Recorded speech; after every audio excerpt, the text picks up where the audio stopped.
Lorsque disparaît le sens de Dieu, le sens de l'homme se trouve également menacé et vicié. Frères et sœurs, cette remarque de Jean-Paul II dans sa lettre encyclique Evangelium Vitae me revenait en mémoire en écoutant l'évangile de ce dimanche. Elle fait référence, entre autres, à un phénomène contemporain, la contestation globale du projet biblique sur le mariage et la famille. La famille s'émiette, n'est plus une structure fondamentale, mais une unité sociologique mouvante parmi d'autres. Un club ou une association qui se fait et se défait au gré des caprices, a-t-on dit. Elle a perdu son statut de cellule matricielle. Quant au mariage, sa dissolution est tellement entrée dans les mœurs que la possibilité accordée par Moïse à l'époux juif a largement été dépassée par les facilités juridiques actuelles du divorce. Je n'entre pas dans les détails, mais vous rappelle au passage que l'acte de répudiation imaginé par Moïse n'avait rien d'une mesure d'émancipation. En pratique, il ajoutait une modalité supplémentaire de répression entre les mains des hommes. Tenons-nous aux propos que Jésus adresse aux pharisiens. C'est en raison de la dureté de vos cœurs que Moïse a formulé pour vous cette règle. Frères et sœurs, en ce temps où la fidélité conjugale est questionnée, le mariage dénigré, où nombre de couples se déchirent et se séparent, la réponse de Jésus à la question biaisée des pharisiens tombe à vide.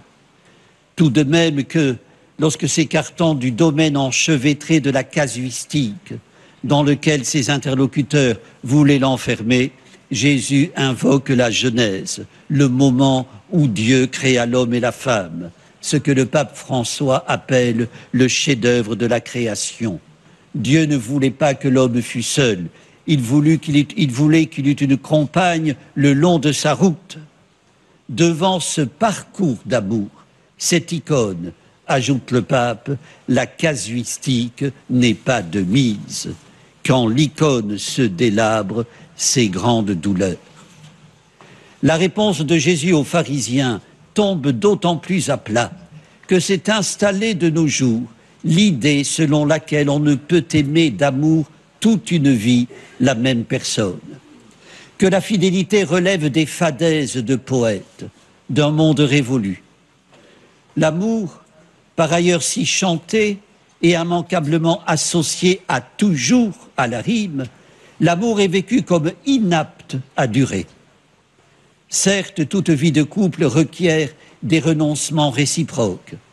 Un prêtre responsable de la préparation au mariage assure que l'idéal pour chaque époux serait de pouvoir dire à l'autre « Je t'aime assez pour ne pas me barricader dans mon enclos. Je te confie mes clés pour ne pas me claquemurer dans mon espace à moi. » Parole de curé, parole non qualifiée, répète-t-on en chœur. Frères et sœurs, en rappelant aux pharisiens ce que Dieu a uni, que l'homme ne le sépare pas, Jésus affirme que Dieu préside à chaque union matrimoniale, ce qui faisait dire à Jean-Paul II que le mariage est le plus ancien des sacrements. Il s'ensuit qu'incombe aux chrétiens un double engagement, celui de redécouvrir le projet biblique du mariage et de la famille, et celui de l'illustrer et de le défendre.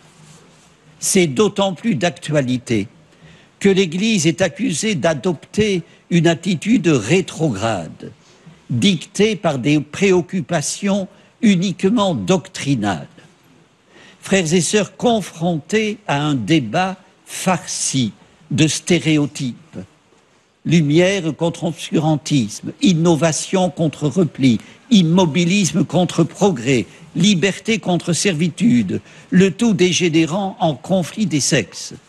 Confrontés à ce débat, les croyants doivent être intrépides et intransigeants, disait Jean-Paul II.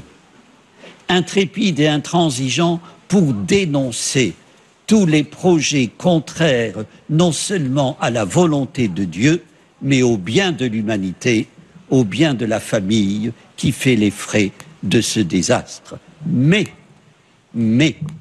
si vivre l'idéal biblique du mariage, en préserver le bien fondé, impose d'être rigoureux sur les principes, nous devons, ajoutait Jean-Paul II, montrer une grande compréhension envers toutes les faiblesses humaines. Même discours chez le pape François. Quand un amour échoue, dit-il, nous devons écouter la douleur de ceux qui ont échoué, accompagner ceux qui se séparent, ne pas condamner, les aider à aller de l'avant et surtout, ne pas jouer au casuiste. Frères et sœurs, prions Notre-Dame de Lourdes pour que tant de foyers déchirés et dévastés réapprennent de son Fils la puissance de l'amour qui pardonne et recrée. Amen. Amen. Prière à la Sainte Vierge.